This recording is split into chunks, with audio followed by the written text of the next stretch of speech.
शुरुआत में हमारे हीरो सेंग्यू ट्रेन में सफर कर रहा होता है और अचानक से सभी लोग बचाव बचाव चिल्लाने लगते हैं। जब वो पीछे मुड़कर देखता है तब एक खतरनाक डरावना डेमोन उसे पीछे खड़ा मिलता है। वो डेमोन सेंग्यू को बुरी तरह पीटता है और उसे जख्मी कर देता है। इस दौरान सेंग्यू के सर पर इतनी जोर से जख्म पड़ता है कि ट्रेन में एक सुरंग बन जाती है। वो तुरंत डर के मारे आंखें खोलता है, तभी उसे रियलाइज होता है कि वो तो एक डरावना सपना था और ये सपना पिछले 6 महीनों से उसको सोने नहीं दे रहा होता है। जब भी वो सोने की कोशिश करता है ये डेमोन उसे मार डालता है और सपने में कई जख्म उसे रियलिटी में भी महसूस होने लगते हैं, लेकिन फिर उसके निशान मिट जाते हैं। उसकी समझ में नहीं आ रहा होता है कि ये डेमोन उसे क्यों मारना चाहता है। उसका उस डेमोन से क्या रिश्ता है। देखने में तो सेंग्यू बिल्कुल एक भिखारी की तरह दिख रहा होता है। एक्चुअली में उसकी हालत एक भिखारी से भी बदतर है। न रहने के लिए घर, न पहनने के लिए बराबर कपड़े, न खाने के लिए पैसे, न बराबर की नौकरी। ऊपर से जब भी वो सोने की कोशिश करता ये सपना उसकी नींदें उड़ा देता। सेंग्यू एक छोटे से घर में रह रहा होता है और वहाँ पर उसके मकान मालिक घर के बाहर से चिल्ला रहा होता है। अपने मकान मालिक से बचने के लिए वो खिड़की की तरफ से बाहर निकलता है क्योंकि उसने काफी महीनों से किराया नहीं दिया होता और मकान मालिक उसके पीछे पड़ा रहता है। इस कहानी में सेंग्यू एक अनाथ बच्चा है जिसका अपनी लाइफ में कोई भी नहीं है। वो एक स्क्रिप्ट राइटर है। उसके घर के पास में एक दादाजी का छोटा सा स्टैंड होता है जहाँ पे वे डोसा बनाते हैं और वे उनके पास पहुँचता है और कहता है, दादाजी मुझे एक डोसा दे दीजिए ना, लेकिन अभी मेरे पास पैसे नहीं है देने को। जिस पर दादाजी हंसते हुए बोलते हैं, अरे बेटा तुम आराम से खाओ, समझो ये मेरी तरफ से तुम्हारे लिए ट्रीट है। और उस डोसे के ऊपर अच्छे से अंडे को फेंट कर स्पेशल डोसा देते हैं। वो फिर भी बोलता है, दादाजी मेरे पास पैसे नहीं है, मुझे शर्म आ रही है लेने में। लेकिन दादाजी उसको मुस्कुरा के कहते हैं, बेटा खा ले। उसी बीच अपना सेंग्यू सामने वाले सुपरमार्केट को देखता है। उसकी बचपन के साथ ही इस कैफे में काम करती है और यही हमारी हीरोइन हुआ है। सेंग्यू उसे तब से पसंद करता है जब वो एक क्लब में गाना गाती थी। उसकी यादों में खोए हुए ये साहब डोसा खाने वाले होते हैं कि पीछे से कोई हमारे सेंग्यू को पकड़ता है। उसे देखते ही सेंग्यू भागने लगता है और इस चक्कर में उसका खाना भी गिर जाता है। दोनों काफी दूर तक चूहे बिल्ली की तरह भागते हुए जा रहे होते हैं और आखिरी में वो सेंग्यू को दबोच ही लेता है। अब वो बंदा और कोई नहीं सेंग्यू का दोस्त है जिससे इसने काफी पैसे उधार लिए हुए होते हैं। सेंग्यू ने उसको एक स्क्रिप्ट लिख के देने का वादा किया होता है जिसके बदले वो सारे एडवांस पैसे पहले ले लेता है। अब सेंग्यू ने पैसे तो लौटाए नहीं, ना स्क्रिप्ट लौटाई। और जब उसका दोस्त स्कार उससे पूछने लगता है कि क्या हुआ भाई, तो वो अपनी मुश्किलें बताने लगता है। वो बोलता है कि मेरे सपने में डरावनी चीजें आ रही हैं और मैं उनसे जी नहीं पा रहा हूँ, इसलिए जो भी एडवांस मनी तुमने दिए थे वो मैंने अपनी मेडिसिन पर खर्च कर लिए हैं। इस पर स्कार धमकी देते हुए कहता है, ठीक है, अगर 10 दिनों में मेरा पैसा वापस नहीं दिया तो साले तेरे को जान से मार डाल दूंगा। और वो वहाँ से चला जाता है। सेंग्यू अपनी दरिद्रता से तंग आ चुका होता है। उसकी समझ में नहीं आता कि वो करे क्या। जब वो वापस अपने घर पहुंचता है तो देखता है कि मकान मालिक ने उसका सारा सामान घर से बाहर फेंक दिया और दरवाजे और खिड़की दोनों पर ताला लगा दिया है। एक घर जो बचा होता है वो भी हाथ से निकल गया होता है। सेंग्यू अगर कैश क्रो ऐप यूज करता तो उसके पूरे दिन का एक्सपेंस आराम से मैनेज हो जाता। सिर्फ खूब सारा डिस्काउंट ही नहीं बल्कि बहुत सा कैशबैक भी मिलता जिससे वो अपने घर का रेंट भी आराम से पे कर सकता था और अपना घर भी आराम से बचा सकता। थका हारा वो उस कैफे में अपना लैपटॉप लेके बैठता है और जिंदगी को अपनी कोस रहा होता है। सामने एक टेबल पर आधा खाना रखा होता है। उसको तो भूख इतनी लग रही होती है कि वो उस झूठे खाने को भी खाना चाहता है, लेकिन उसकी बुरी किस्मत वहाँ कोई और आकर बैठ जाता है। देखते ही देखते धीरे धीरे वो पूरे कैफे का नक्शा बदलने लगता है और ये डेमोन वहाँ वापस आ गया होता है। उसे देखकर सेंग्यू घबरा जाता है। डेमोन पहले एक भारी चेन उसके गले में दबाता है और फिर उसको पटाख पटाख मारने की कोशिश करता है। जब वो हड़बड़ाकर उठता है तो फिर से वही बुरा सपना देखता है। अब जिंदगी से तंग आकर वो रेस्टोरेंट के बाजू वाले ऊंची बिल्डिंग पर जाता है और वहाँ से सुसाइड करने की कोशिश करता है। तभी वो दादाजी नीचे से उसको पुकारते हैं, अरे बेटा क्या कर रहे हो तुम, कुछ गलत करने की तो नहीं सोच रहे हो, नीचे उतराओ, मैं तुम्हारे लिए अच्छा सा ऑमलेट डोसा बनाता हूँ। सेंग्यू को गुस्सा जाता है, अरे दादाजी मैं जी नहीं पा रहा हूँ, एटलीस्ट चैन से मरने तो दो। अब इतने में दादाजी ऊपर जाते हैं और खाने के लिए कुछ लेके जाते हैं और पूछते हैं, बेटा तुम्हारी प्रॉब्लम क्या है, क्यों मरना चाहते हो, नौकरी लड़की काम क्या बात है बेटा। अब सेंग्यू दुखी होकर बोलता है, दादाजी मैं 6 महीनों से सो नहीं पा रहा हूँ। एक डेमोन मुझे बहुत ही सता रहा है और अपने सपने में मुझे बार बार मार डालना चाहता है। ना काम ना घर और अब नींद भी गुल। दादाजी बोलते हैं, तो नींद से जाग जाओ ना। जिस पर वो बोलता है, मैंने सब कुछ करके देख लिया, सब बेकार है। अब दादाजी उससे कहते हैं, तो बेटा एक काम करो, अगली बार जब तुम उस डेमन को मारते हुए देखोगे तो अपने अंतर आत्मा से बोलना कि ये एक सपना है और मुझे जागना है। सेंग्यू को यह आइडिया बहुत ही अच्छा लगता है। अब दोनों ठेका लगाकर आराम से हंस रहे होते हैं और मजे से वो खा रहे होते हैं। फिर थोड़ी देर बाद जब दादाजी चले जाते हैं तब वो सोचता है शायद दादाजी की बातों में दम है और अब यही ट्राई करता हूँ। उसके हाथ में एक पुराना फोन होता है जिसे बेचकर वो उस रात के लिए पैसे इकट्ठा करता है। वहाँ पास में एक सुपरमार्केट है, वो वहाँ पहुँच जाता है और जल्दी जल्दी उसमें कुछ खाने का सामान चुराने की कोशिश करता है, ये सोचकर कि शायद कोई नहीं देखेगा। लेकिन जब उसे पता चलता है कि उसकी हरकतें सामने वाले मिरर में रिकॉर्ड हो रही हैं, तभी वो सारा सामान वापस रख देता है। अब जितना पैसा उसके पास होता है उसे सिर्फ एक ब्रेड ही खरीद पाता है। अब बाहर आकर जब वो बेंच पर बैठता है तभी एक लड़की उसके पास आती है। वो लड़की कोई और नहीं उसकी गर्लफ्रेंड युवा है। उसकी हालत देखकर वो उसके पास आकर बोलती है, क्या तुम मुझे पहचानते हो? हम बचपन के दोस्त हैं। तुम्हारी हालत इतनी खराब क्यों है? चलो मेरे घर चलते हैं, पहले कुछ खाना खाते हैं। ऐसा कहकर वो उसके कंधे पर हाथ रखती है। सेंग्यू कुछ समय के लिए खुश हो जाता है, लेकिन देखते देखते वो लड़की डेमन में कन्वर्ट हो जाती है। उसे जमीन से उठाकर मारने की कोशिश करता है। अब रेस्टोरेंट के अंदर जो लड़की कैश काउंटर में होती है वो डर के मारे एम्बुलेंस को फोन कर देती है, क्योंकि उसको लगता है कि सेंग्यू को अटैक हो गया है। लेकिन जब वो आसमान पर उसको उड़ते हुए देखती है तो वो घबरा जाती है। यहाँ सेंग्यू को तब दादाजी की बात याद आती है कि वो अपने आप से बोले कि ये मेरा वहम है, मैं सपने में हूँ और मुझे जागना है। ऐसा कहते ही वो डेमन उसको जोर से फेंक देता है और चाकू से उसके सीने में प्रहार करता है और सीधे ग्लास को तोड़ते हुए दुकान में जा गिरता है। जब वो आंखें खोलता है तो वो डेमन की चाकू उसी के हाथों में होती है और उसे ऐसा फील होता है जैसे कि उसने संघर्ष और मुश्किलों के बाद एक नई जिंदगी पाली है।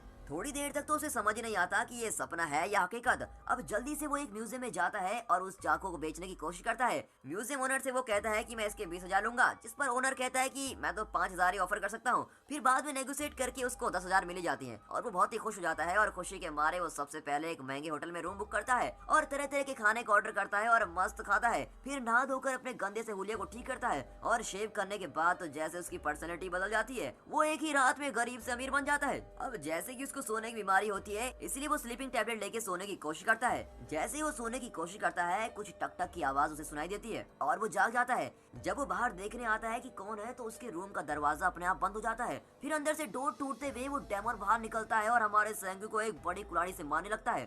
सेंग्यू बहुत कोशिश करता है अपने आप को बचाने की, लेकिन उस डेमन के प्रहार से वो बच नहीं पाता। वो कुल्हाड़ी से सेंग्यू के कंधे पर जोर से मारता है और उस वार में सेंग्यू के चेहरे पर एक निशान बन जाता है। वो नींद में बड़बड़ाते हुए बोलता है कि ये उसका वहम है। जैसे ही वो अपनी आंखें खोलता है ये सोने की कुल्हाड़ी उसके हाथों में होती है। अब उसको अजीब ही लग रहा होता है और मजा भी आ रहा होता है। वो फिर से म्यूजियम में जाकर पैसों की गड्डी इकट्ठा करता है और मजे करने लगता है। म्यूजियम में एक आदमी सेंग्यू को हर बार घूर घूर कर देखता है और ये भी उसे इग्नोर करके चला जाता है। अब ये जुए पर, लड़कियों पर, नशे सब पर काफी पैसे उड़ाने लगता है। वो लड़कियों का लवर बॉय बन जाता है। एक शाम को जब वो नशे की हालत में होता है तो वो अपने रूम में पहुंचता है और वहां पर स्लीपिंग पिल्स लेकर सोने की कोशिश करता है। सोने से पहले वो एक किताब पढ़ रहा होता है जिसमें एक शानदार म्यूजियम की तस्वीर होती है, इसीलिए इस बार वो म्यूजियम पहुंचना चाहता है और सोच रहा होता है कि कौन सा कीमती औजार उठाया जाए जिससे उसे काफी सारे पैसे मिल जाएं। सामने उसे मुकुट दिखाई देता है और देखते देखते वहाँ डेमन भी वॉर करने पहुंच जाता है। अब की बार उस डेमन के हाथ में शूटर गन होती है और उसने सेंग्यू को वहीं पर बंद कर दिया होता है। सेंग्यू जागता है और वापस स्लीपिंग टैबलेट्स खाकर सपने की दुनिया में वापस जाता है। उसने जितने कीमती सामान को देखा था वो सारी चीजें इस लड़ाई के दौरान हाथ में उठाता है और मार खाते वक्त उसके हाथ में वो सोने का मुकुट और कॉस्टली औजार आ जाते हैं जिसे उसने म्यूजियम में देखा था। जब वो मार खाकर अपनी नींद से उठता है तब ये सारे जवाहरात उसके बेड पर पड़े होते हैं और अब उसकी खुशी का ठिकाने का कोई लेवल नहीं होता। म्यूजियम जाकर वो सौदा करता है और इस बार उसको करोड़ों का बिजनेस मिलता है, क्योंकि पैसे की वैल्यू बहुत ज्यादा होती है। इसलिए वो डीलर उसको चेक देता है। जब उससे पूछने की कोशिश करता है कि ये सारी चीजें आ कहां से रही, लेकिन ये कुछ नहीं कहता और चुपचाप चेक लेकर निकल जाता है। जब वो अपने होटल की तरफ जाता है तब उसका फ्रेंड स्कार उसका पीछा करने लगता है और थोड़ी देर बाद भागने के बाद उसे रियलाइज होता है कि अरे मैं भाग क्यों रहा हूँ, मेरे पास तो पैसे ही पैसे हैं। और वो एक होटल रूम में खाने जाता है और जिस एडवांस के लिए वो स्कार से भाग रहा था उसको वापस करके बोलता है कि अब वो कोई भी स्क्रिप्ट नहीं लिखेगा, क्योंकि उसे अब एक बहुत ही अच्छा बिजनेस ऑफर हुआ है। उसके रहन सहन को देखकर स्कार सोच में पड़ जाता है कि ये इतना खतरनाक हो कैसे गया और अपनी जिज्ञासा से पूछता है, भाई तुझे कोई लॉटरी लगी है क्या? मेरा बिजनेस बहुत डल हो गया यार, थोड़ा प्लीज मुझे अपना पार्टनर बना देना। इधर हमारा हीरो सेंग्यू वापस रेस्टोरेंट में जाता है जहाँ उसकी गर्लफ्रेंड युवा काम करती है। इस बार वो कॉफी खरीदते हुए पूछता है, क्या तुम मुझे जानती हो? जिस पर युवा बोलती है, नहीं मैंने तुम्हें पहले कभी नहीं देखा। फिर बातों बातों में वो उसके बिजनेस और प्रॉफिट्स के बारे में पूछने लगता है। इस पर हमारी युवा बोलती है कि उसका बिजनेस बहुत ही डल चल रहा है, कस्टमर्स कुछ खास नहीं आ रहे हैं, इसलिए वो उसे बेचना चाहती है। जब ह्यूज के प्राइस के बारे में पूछता है तब वो कहती है कि $1.5 मिलियन। अब सेंग्यू अपनी कॉफी का पेमेंट करके वहाँ से निकल जाता है और रात में ड्रिंक करने के बाद जब सेंग्यू नशे में धुत होता है तब स्कार उसके रूम तक पहुंच जाता है। फिर स्कार उसके रूम की तलाशी लेता है और जब उसे बहुत सारा पैसा देखता है तब उसकी आंखें फटे की फटी रह जाती हैं। उस बेचारे को ये नहीं मालूम होता है कि सेंग्यू की सपनों की दुनिया तो बहुत ही खतरनाक है। इस बार वो एक ज्वेलरी शॉप में जाकर बहुत सारे ज्वेलरीज उठाकर लेके आता है और स्कार ये सब देखकर अपने आप को उसके हवाले सेंटर करता है और बोलता है कि मुझे अपना असिस्टेंट बना दो। सेंग्यू अगली सुबह वापस युवा के रेस्टोरेंट में जाता है और इस बार वो 1.5 मिलियन के साथ लेके जाता है और युवा को देकर बोलता है कि दुकान किसी को बेचो, प्रॉफिट हुआ तो 50-50 शेयर करेंगे और लॉस हुआ तो पूरी जिम्मेदारी मेरी। और ऐसा कहकर वो वापस आ जाता है और यू भी उससे काफी इंप्रेस हो जाती है। फिर वो युवा को लेकर एक पार्टी में जाता है जहाँ युवा उसे ओपनली पूछती है कि उसकी हेल्प करने का क्या मकसद है। अब सेंग्यू के अंदाज से वो समझ जाती है कि वो मुझे पसंद करने लगा है। स्कार और सेंग्यू का लाइफ स्टाइल अब बहुत ही अलग हो जाता है। स्कार अब एक रूम बॉय बन जाता है और बहुत सारे सूटकेस रेडी करता है ताकि पैसे कलेक्ट कर सके। इस बार हमारा सेंग्यू बैंक के सेफ्टी लॉकर में जाकर देखता है और वहाँ के नोटों के ढेर को भर भर के बैग में डालता है। जब इस बार डेमन अटैक करता है तब वो उसे वापस मारता है और अब वो अपने सपने पर कंट्रोल पा लेता है और उस डेमन को वहीं शेल्फ के बीच में लॉक कर देता है। अब तो ऐसा लग रहा होता है जैसे सारे ड्रीम्स का क्रिएटर सेंग्यू है। देखते ही नोटों के बैग उड़कर सेंग्यू के हाथ में आ जाते हैं और वो रियलिटी लाइफ में वापस आता है। यहाँ स्कार कोशिश करता है कि क्या सेंग्यू की शक्तियाँ उसके पास भी हैं, लेकिन उसे कुछ नहीं हासिल होता। जब वो नींद में बड़बड़ाता है तब सेंग्यू उस नोटों के बैग कर उसकी गोद में डाल देता है। अब अगले दिन युवा के रेस्टोरेंट में काफी कस्टमर आ जाते हैं। इसके पीछे भी सेंग्यू का ही हाथ होता है। वो बाहर सभी को रिश्वत देकर कहता है कि उस रेस्टोरेंट में जाओ और वहाँ फूड ऑर्डर करो। इतना ही नहीं, उसने दादाजी के बैग में भी नोटों की गड्डी भरी हुई होती है, क्योंकि दादाजी एक ऐसे इंसान थे जिन्होंने मुश्किल हालातों में उसकी मदद की थी। अब युवा इतने कस्टमर्स और उसके बिजनेस को बढ़ते हुए देखकर बहुत ही खुश हो जाती है। रात में दुकान बंद करने के बाद बहुत रंगीन मोमेंट शेयर करते हैं। सेंग्यू ड्रीम्स के दौरान कीमती कार चुरा लेता है जिसे वो स्टाइल से युवा को गिफ्ट करता है। अब उसके लाइफ स्टाइल को देखकर उसके काम के बारे में पूछती है। इस पर सेंग्यू बोलता है कि वो एक स्क्रिप्ट राइटर है और वहीं से उसे इतना पैसा कमाया है। इस रोमांटिक राइड के दौरान सेंग्यू को पुरानी बातों की याद आती है, जहाँ बचपन में वो युवा से पब में मिलता था। अब युवा उस समय वहाँ गाना गाती थी और अकेले में रोती थी। जब सेंग्यू उससे कारण पूछता था तो वो उसे इग्नोर कर देती थी। फिर वो एक थिएटर में हमेशा जाती थी जहाँ वो अपने सारे इमोशन को जीती थी। अब सेंग्यू उसका पीछा करते हुए रोज उस थिएटर के बाहर जाता था और दूर से उसको निहारता रहता था। पूरी बातों को ताज़ा करने के लिए वो उसी थिएटर को जाते हैं और यहाँ पर युवा बोलती है कि वो उसकी डायरेक्ट की हुई मूवी को देखना चाहती है। अब सेंग्यू ने जो अधूरी स्क्रिप्ट छोड़ी थी उसे पूरा करके स्कार को उसकी मूवी रिलीज करने को बोलता है। अब स्क्रिप्ट पढ़कर तो स्कार बहुत ही इमोशनल हो जाता है और बोलता है कि ऐसी कहानी उसने अपनी लाइफ में पहले कभी नहीं सुनी।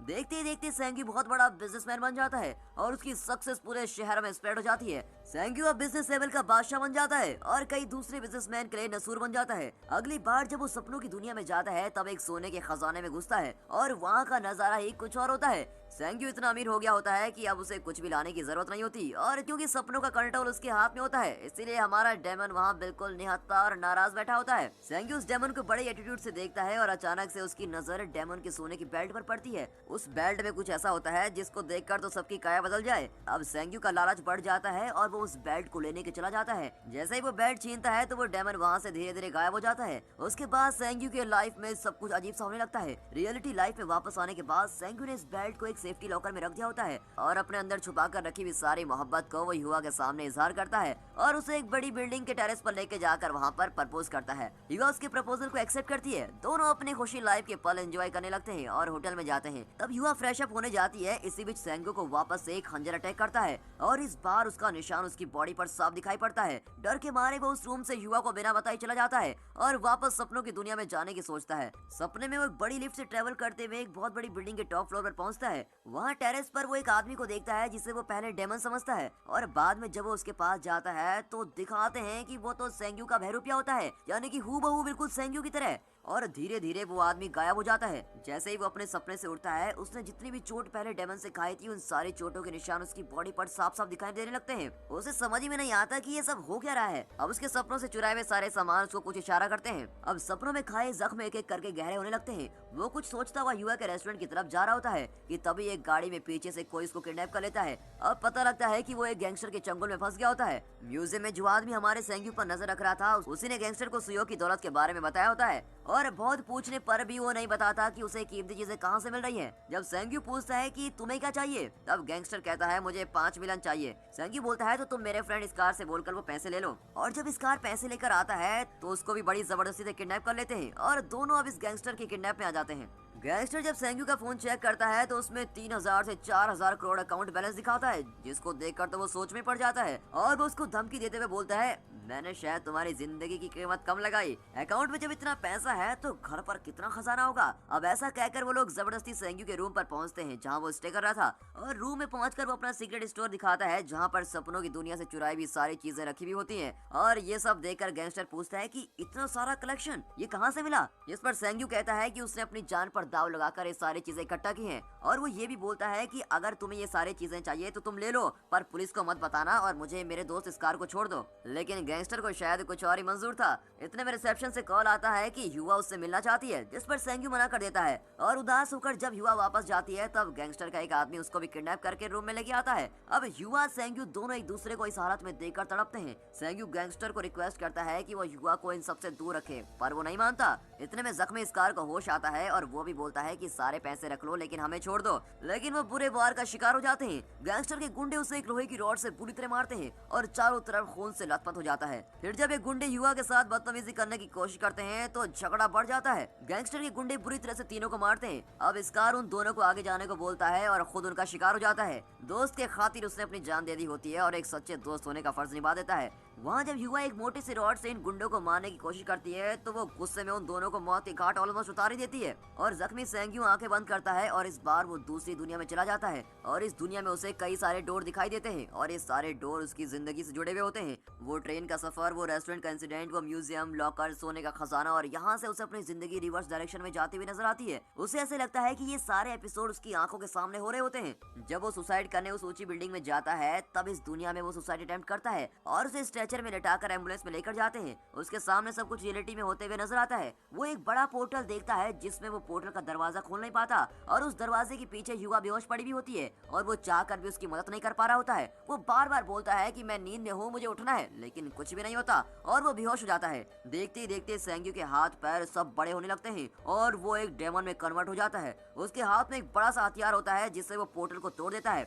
जब ये पोर्टल टूटता है तब उसकी रियल लाइफ की बहुत सारी चीजें बदल जाती हैं। शुरुआत में जो मकान मालिक उसे पैसे मांगने के लिए बाहर खड़ा उसे डांटता है, ये डेमन उसे जोर से मारकर उड़ा देता है। फिर जब स्कार उसकी काबिलियत पर सवाल करके उसके मजाक उड़ाता है तब वो उसको भी एक ही परार में खत्म कर देता है और बाद में जब ये गैंगस्टर उसके रूम में सबको मार डालते हैं तब ये दरवाजा तोड़ते हुए उस गैंगस्टर की बटालियन का चकनाचूर कर देता है। उसी बीच एक गैंगस्टर गलती से सारी गोलियां युवा पर बरसा देता है और हमारे सेंग्यू के सामने उसकी मौत हो जाती है। जब हमारा सेंग्यू बेसहारा होता है तब ये डेमन अपनी गन को उठाता है और सीधे उसको गोली से उड़ा देता है। अब सेंग्यू ने जितनी भी चीजें सपनों की दुनिया से चुराई हुई होती हैं वो सारी गायब होने लगती हैं और वो डेमन का बेल्ट भी वहाँ से गायब हो जाता है। कहानी का क्लाइमेक्स बहुत ही कंफ्यूजिंग है और ध्यान से देखने वाले भी कुछ पल के लिए कंफ्यूजन में पड़ जाएंगे कि ये हो क्या रहा है। वो फिर से दिखाते हैं कि हमारा सेंग्यू बिल्डिंग से कूदकर सुसाइड कर लेता है और मौत की गोद में सो जाता है। एक्चुअल में हमारा सेंग्यू जब उस सुपरमार्केट के बाहर खाने के लिए बैठा था तब युवा सामने से आकर उससे पूछती है क्या वो उसे जानता है और उसकी हालत ऐसे क्यों हुई है। वो फिर उसे घर ले जाती है। एक्चुअल में फ्लैशबैक में एक और ट्विस्ट है